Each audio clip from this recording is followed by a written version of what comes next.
We're flying casual. It's Monday. Is it Monday today? It is Monday, the end of September. October is near.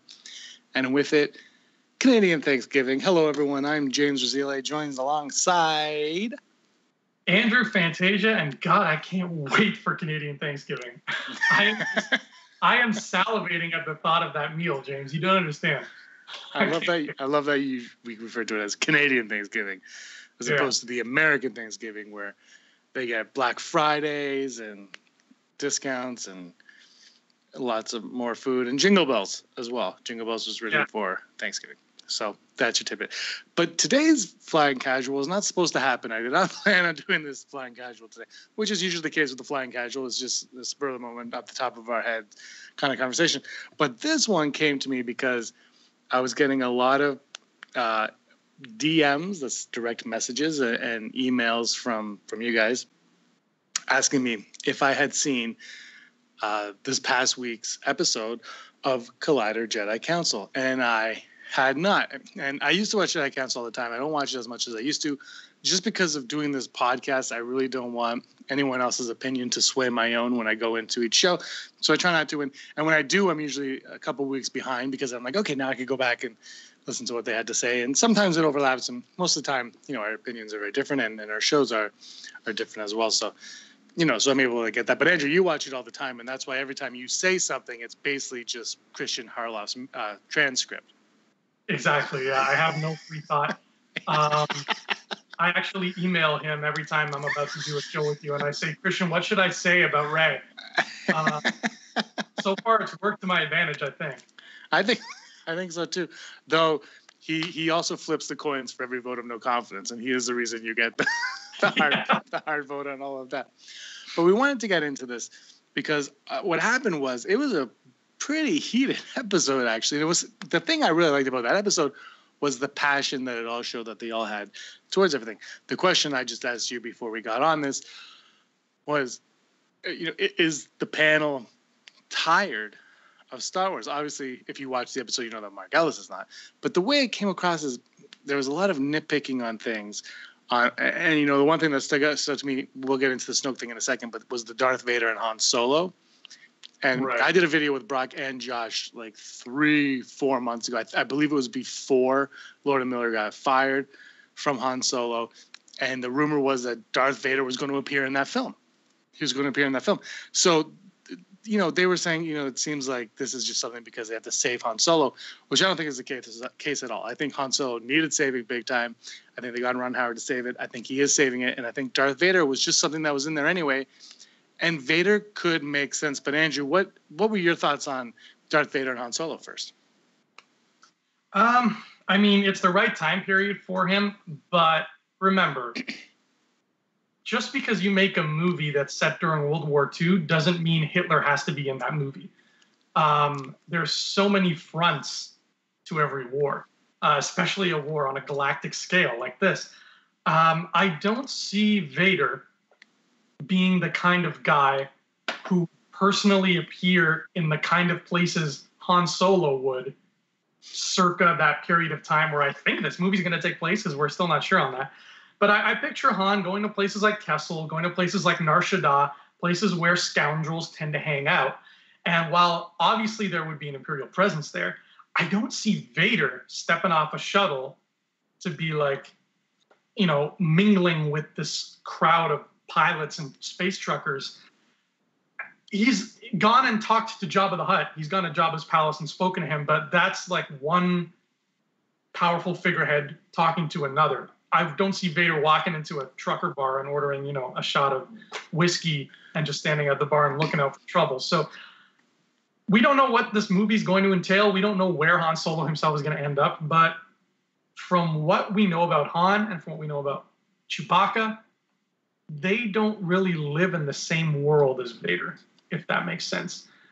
See, that I agree with you. But let's put this scenario out there. Let's say Emilia Clarke is a Imperial, and she is trying to infiltrate Han Solo because Han Solo has, smuggled something because of his connections with Lando. Because remember, Lando in the comics he had something of the Emperor's, I believe. He had an artifact, a Sith artifact, or something that Palpatine wanted. So let's say Han Solo comes in possession of something like this, and it is secondary to the plot. That is not what we focus the plot on, but it is there. It is there. It's the MacGuffin. You know what I mean? So we see that, and Emilia Clarke, let's say, I'd have no idea. So I'm just getting, this is just a point, but she's an Imperial, and she's there to get in with Han Solo and get that back and kill Han Solo and Chewbacca. But no one knows it's Han Solo and Chewbacca. They're just go get the smuggler, kill them, and bring it back what I need.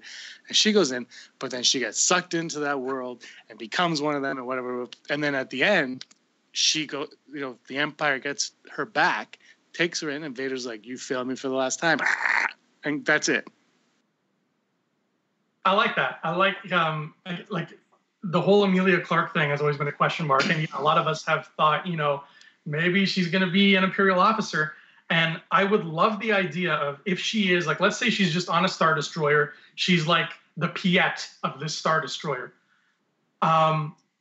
Instead of just having her be the Piet who's standing on the bridge saying, like, fire cannons, chase after them, trace the Falcon, instead of just shouting commands at guys sitting at computers. What if she has a personal stake in this? Like, what if her,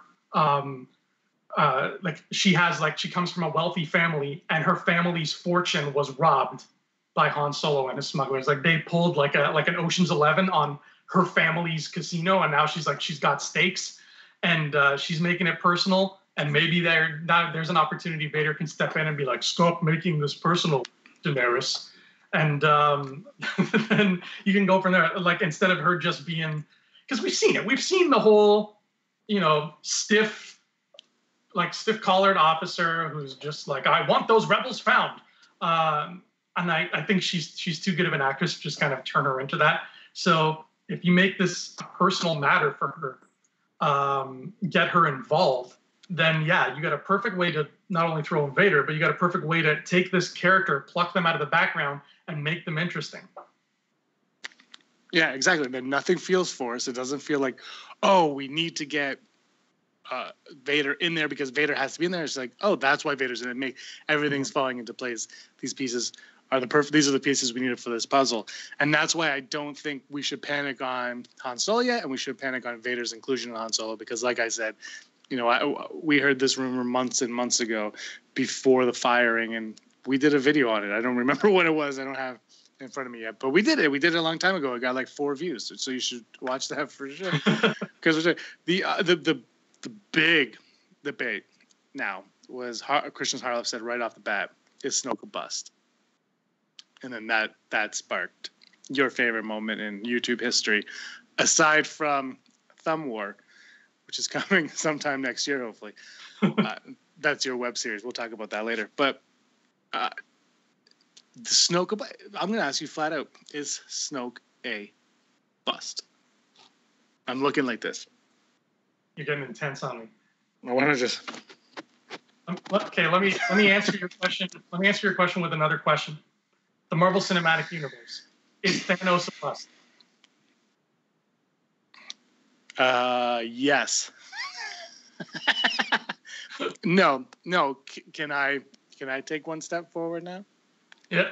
And the way The Force Awakens is a rehash of A New Hope.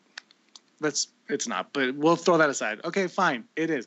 The other thing it is a minor rehash of is The Empire Strikes Back. It's like it took A New Hope and then sprinkled in aspects of The Empire Strikes Back throughout it. And I've said this before. I'm going to say it on this weekend's I Rebel too. Rey is Luke, Finn is Han, Poe is Leia. And I know that's weird for some people, but that's basically what it is. And what happens in that film? Finn is Han. He gets injured at the end. And we don't know what's going to become of him. He has a pulse. They had to throw that line in there. I'm pretty sure that was post-production. I think that was like the week before it came out. Bob Iger was like, "Let people know he's alive." So they did that. But the thing is, the beginning of this movie, he is going to be in a Bacta tank. Right. In a Bacta. So if he's in the tank, that's basically Han Solo and Carbonite. So now you've moved on from, that's your Empire Strikes Back moment. But what else do we get in The Empire Strikes Back? A little tiny piece of Sheev. A little piece. His name wasn't even Sheev yet. I don't even think it was Palpatine yet. It was just the Emperor, and he had a monkey eye, and it was a woman. Like, that's where we were on that. So Snoke right now, we got the Empire Strikes Back version of Snoke in The Force Awakens. That's how I felt about it going in. I remember when I talked to you at the Disney store the day after I saw it. You hadn't seen it yet. You were seeing it, I think, that night. And you're like, is Snoke good? Because the Emperor is my favorite. And I was like, go in more the New Hope Emperor. Like, don't expect much from him. Yeah. But anyway, that's where I stood on that part of Snoke. I'll go into whether or not he was a bust in a second. And back to you, Andrew. See, I've said this in the comment section of our show, in that The Force Awakens, Star Wars has always been trilogies. It's always been long form storytelling. And if we call a character a write-off or a bust, if we dismiss a character after only seeing the first movie, then I don't know what people expect. Like, this is the first part. You need to see the whole thing before you can judge. If this was just a random space movie that had come out that had nothing to do with Star Wars, and this was it, and we watched it, then we could say, yeah, what was the deal with that Snoke guy? That was kind of dumb. He didn't need to be in there. But as it stands now, we are living in a story that has always been, this isn't just a J.J. Abrams thing. Star Wars has always been about the long haul. J.J. just took it to the next level because that's how it works. So to look at Snoke and say, oh, this character's garbage. He didn't do anything. He doesn't matter.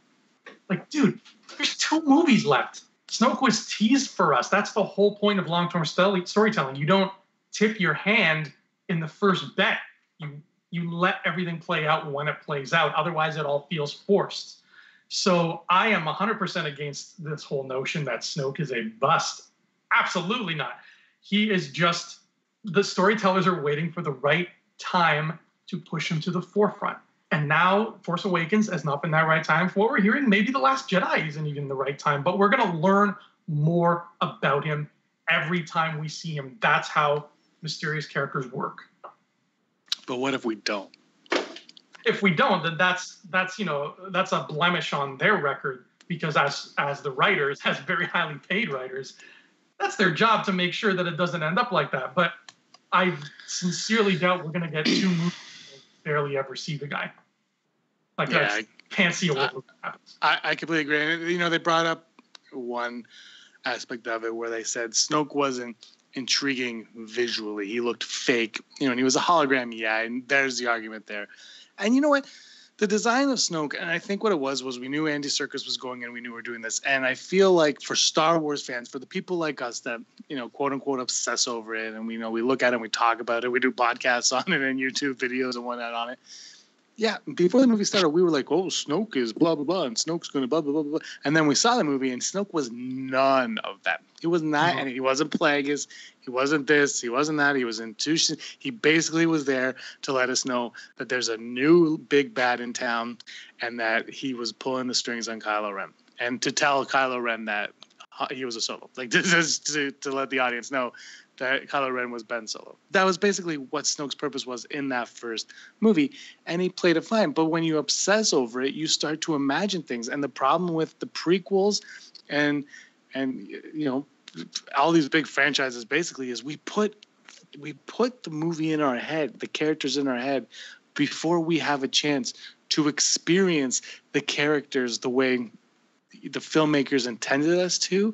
And so when we watch what's presented to us and it's not what's in our mind, we're automatically disappointed. The very first time you're going to see it, you're going to be disappointed.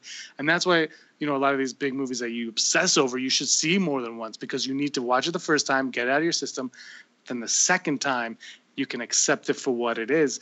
And for me, I don't think Snoke is a bust. I don't at this point. And I know people are like, I'm sick of hearing about Snoke. But you know what?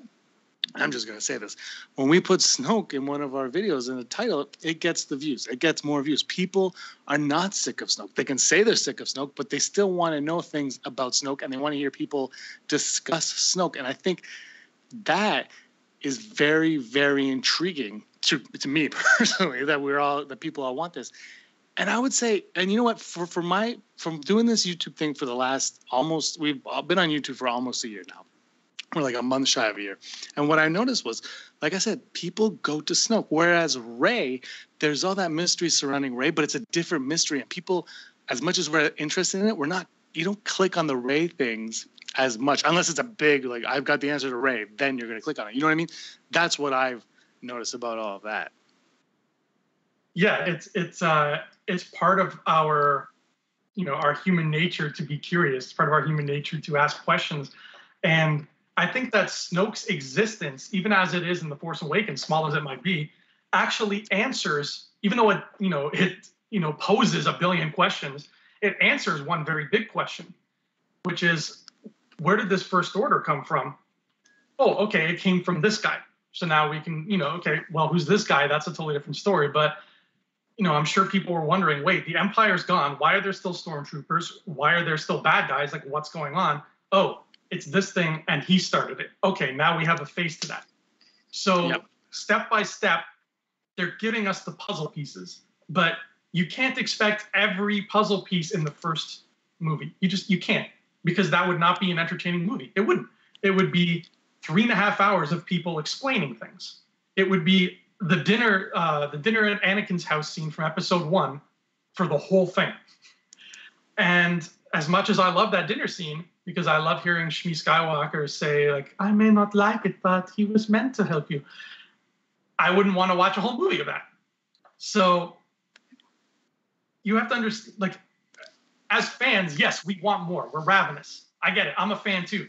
But I'm also a writer. So I understand, like, the struggle these people have when they're sitting down to work and they have everybody in the world looking at them and just waiting to see what they have to say. I understand how they have to, put a little bit of a reserve on what they might not want to reveal yet.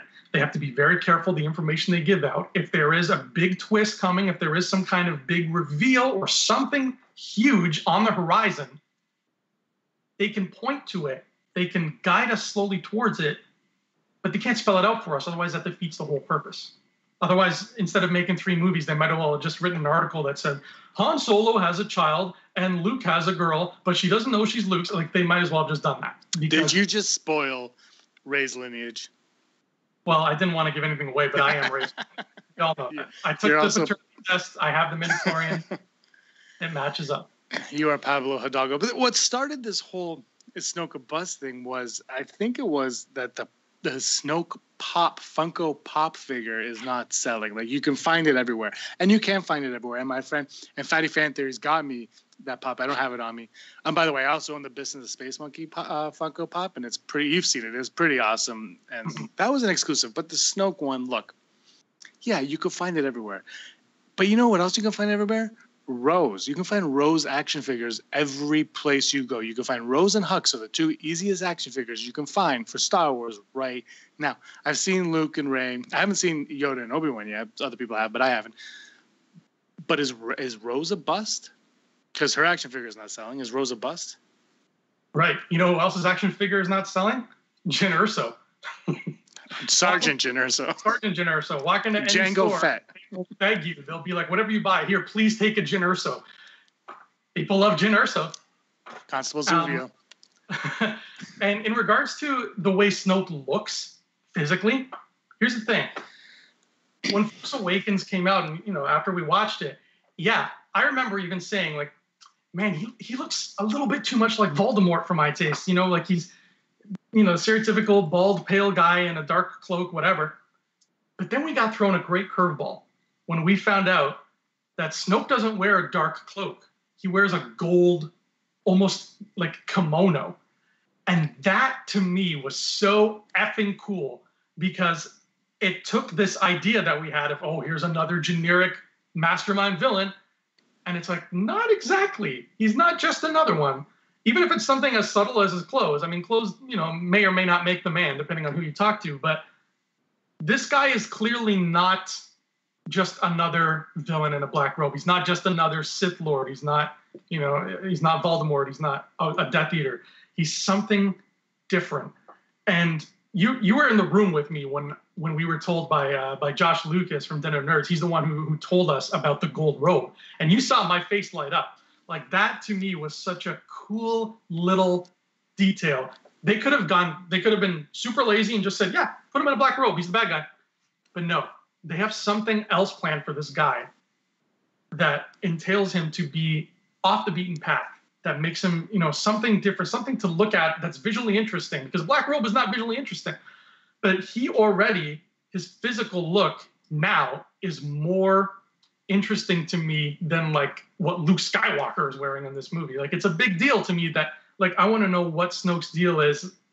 Nobody just dresses in gold robes with bling for nothing. Like, that has to do with his character. It suits his character. And that already makes me even more curious about him. And that's the point that Tiffany Smith brought up on last week's Jedi Council. And she said, but we're going to have to find out why he looks the way he looks, why he looks like an old decrepit man. And to your point, the gold robe, obviously. Like, these are things we're going to learn. That you don't just, I mean, maybe J.J. Abrams and Cohen, the first one, like, just make him look like this, and then somebody will figure it out later. But I don't think so. I think the design is very specific. Like, they go through these things for a reason. Everything is so carefully thought out. And look at it. Phasma was one of the drafts for Kylo Ren. I believe the 5th brother, 7th brother, 12th brother from Rebels, the Inquisitor, that's with the sister. What the? I can't remember. There's so many numbers and names. You got it right. And then the sister, 5th brother and the 6th, 7th sister, 6th sister. The 12th sister, but his appearance was also Force Awakens design, I believe. Like, it was someone, or it was something that or Darth Maul. It was someone that they didn't use, and they're like, oh, we'll use now. These things are carefully thought out and planned, and they're like, well, how this person's going to look. They wouldn't just be like, yeah, that's perfect. Snoke, he's old. He looks. There's a reason he appears like that. And that is something that we're going to find out, and we won't find out until 9. And you know what? There is a chance we won't find out until a book. Even we might just scratch the surface of why he might be like, I need you to, or something stupid. But you're going to find something else, and then the rest of it you're going to throw in a book, and we're all going to be like, I got to get that new Snoke book. The new Snoke trilogy's out. Got to go pick that up, and we're going to read it. But again, the problem is the fans, the Star Wars fans are, and Star Wars fans know this. There's memes about this all the time. The worst fans to Star Wars are Star Wars fans. The worst Star Trek fans are Star Trek fans. You know what I mean? Like, the people who, it's because they're so passionate about it. And I think, we've got 2 months to wait until the movie comes out. Like, 2 months and a few days to wait until this movie comes out. We're going to get as much Snoke as we need to get in The Last Jedi, and then Episode 9 is going to tie up all the loose ends, and then books and comics, maybe a video game, but those type of things are going to give us more. And if he has ties to the Old Republic, then we're going to go all the way back in time for the next trilogy or whatever it is, or the standalone, whatever they decide to do, and we're going to get an Old Republic storyline, and that's going to give us the Snoke that we want to know about. Exactly. It's like you've always brought up about something that you love about The New Hope. The New Hope. A New Hope. Yeah. You're a 90-year-old man now. Yeah, that's the porn version. You've always brought up how we don't meet characters until characters meet characters. We start with the droids. Through them, we meet Leia. Then we meet Vader. And then the droids go to Tatooine, and we meet Luke and Ben and Han and so on. They're doing the same thing with the story where we've got... we've met Rey now. We've met, our main core group of people. But we're not going to meet Snoke just off the bat. We're going to get to know Kylo more. Through him, we're going to get to know Snoke more. Through him, we'll know the Old Republic more. Then we'll get Old Republic movies. Through that, we'll know the Jedi and the Sith more, and so on, and so on, and so on. I mean, everybody's talking about, please make an Old Republic thing right now. Well, maybe not. Don't make it right now. Let's get to it through the characters. Let's get to it through Snoke and then through Plagueis or whoever is coming. And that way it's more organic. It's not just forced upon us. A lot of people were criticizing, the Han Solo and the Rogue One, and like for the anthology movies. And initially, I was like, man, Han Solo, really? Is that what we need right now? But maybe that is what we need. We get to know the Death Star, which we've already known for 40 years. And through that, we know the core group of spies from Rogue One. We meet them because they're trying to stop the Death Star. And now through them, we can splinter off. We can get to know the Guardians of the Whills because we met Chirrut and Baze. And what's their deal? And they lead Old Republic. Everything is kind of a trail. So I think it's a perfect way to introduce us to new stuff and move us farther away from the Skywalker saga without it being super jarring and all at once. And by that time, it's going to feel so organic, we won't even feel like we've moved. We'll just feel like the story has progressed naturally. Yeah, and I think that's the best way to do it. And that's why nothing at this point is a bust. There are, and I have criticisms of The Force Awakens that I mention all the time that I just don't think they pulled out very well. And I think they're going to course correct that going forward. And I think they have to, otherwise we're all going to look back and be like, ooh, you really, took a misstep on that. But the one that I don't feel they need any course correcting on is Snoke. Now, if they decide to go into The Last Jedi and Snoke, Rian Johnson said we're going to get very little Snoke. We're going to learn very little about Snoke, but we're going to see him for what he is, essentially, in his gold robe, his decrepit face. We're going to see that. And so, but if 9 comes and there's no resolution to Snoke, and there's no rhyme or reason to Snoke, and we don't discover anything new about Snoke, then this conversation can take place. But that's not until December 2019.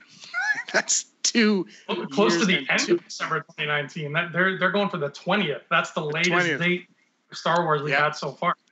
So they're actually 2020. Yeah. So look, they're going 2020, 2020, 2020, 2020. So look, when that movie comes to pass and that ends, and then if nothing comes of it, then we can have this conversation and say Snoke is a bust, 100%. That's why his toys not selling. His toys aren't selling for me, I think, just because we don't know who the character is. We don't know who Rose is. That's why Rose isn't selling right now. Porgs, we don't know who Porgs are, but we've seen them enough, and they're cute and they're adorable, so we're going to get Porgs. That's the difference. Snoke is not cute and adorable.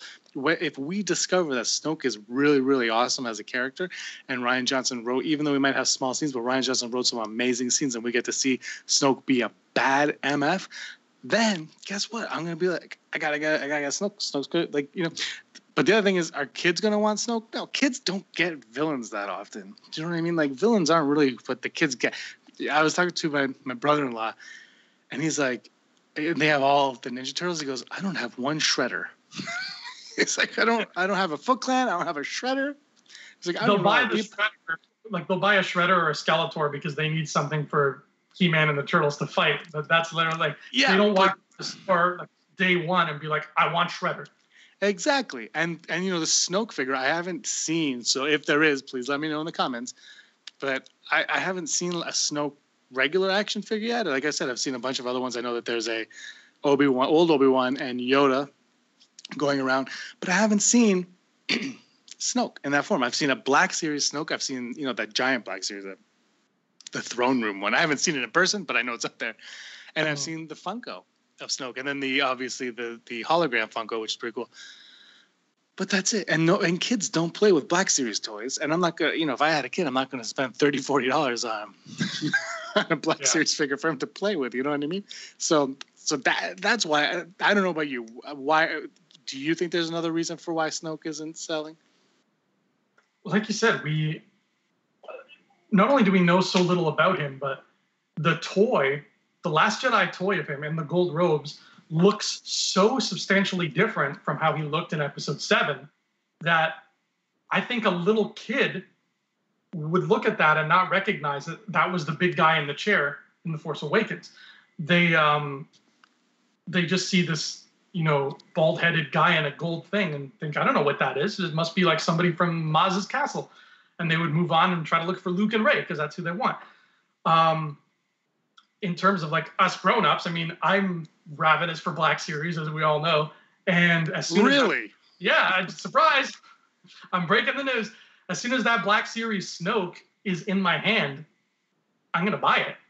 Of course, it's Canada, so that Black Series Snoke will be in my hand by the time Episode 10 comes out. It should be at EB. I haven't seen it in EB, but I told you they had every other Black Series that came out on Force Friday. Yeah. I've seen every single one of them at multiple EB games now. The only thing is, I don't think Snoke came out on Force Friday. I don't know. I think he did.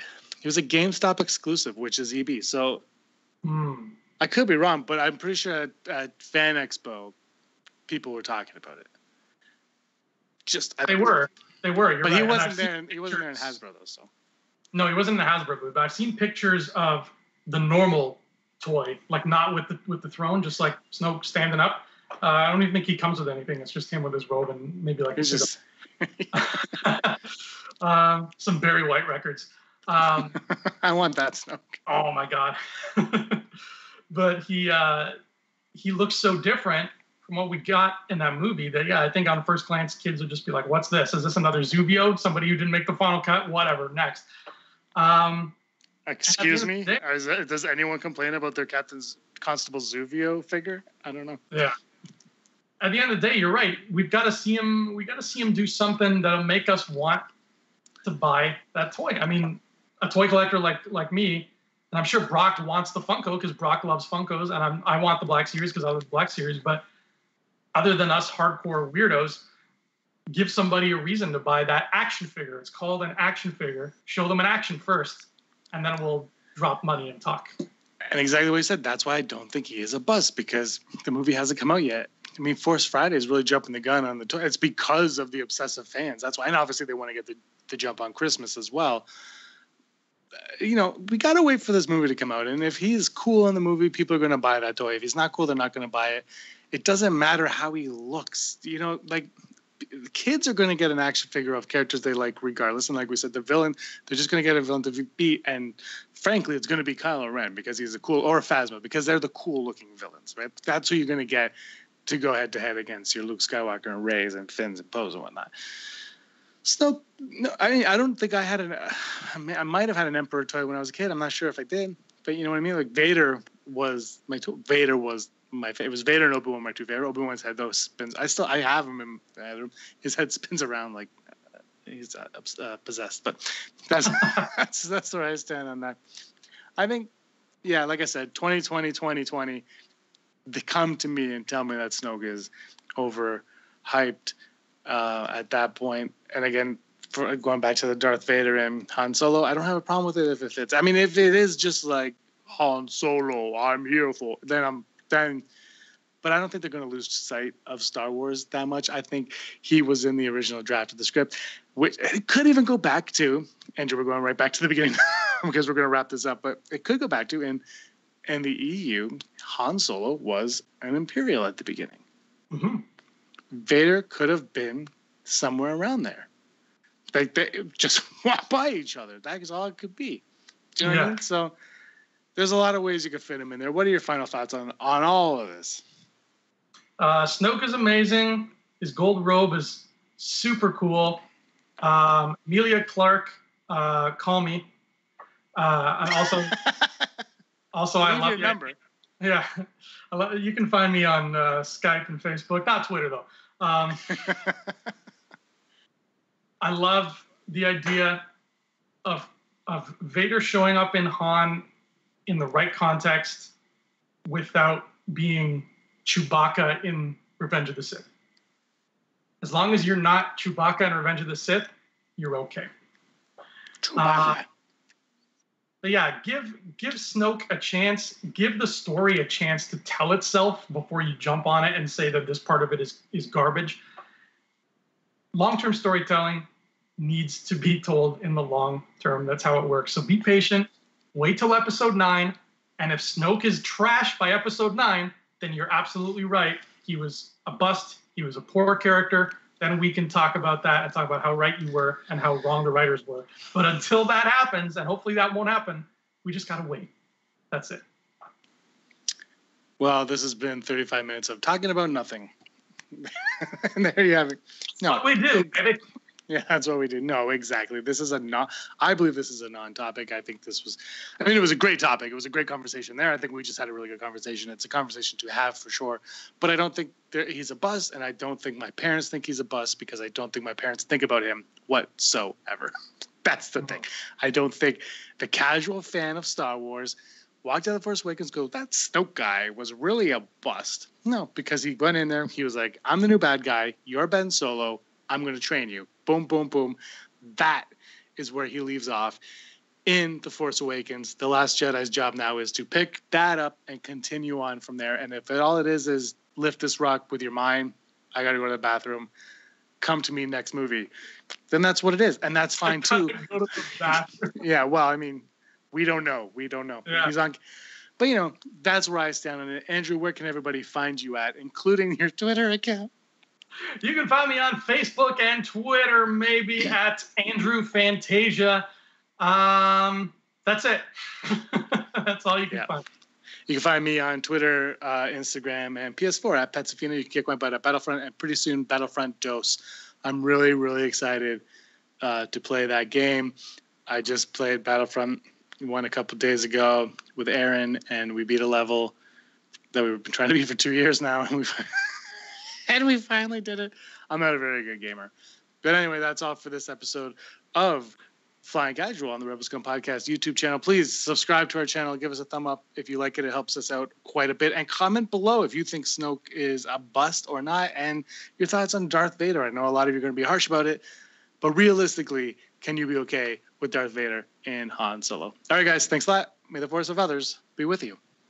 Always.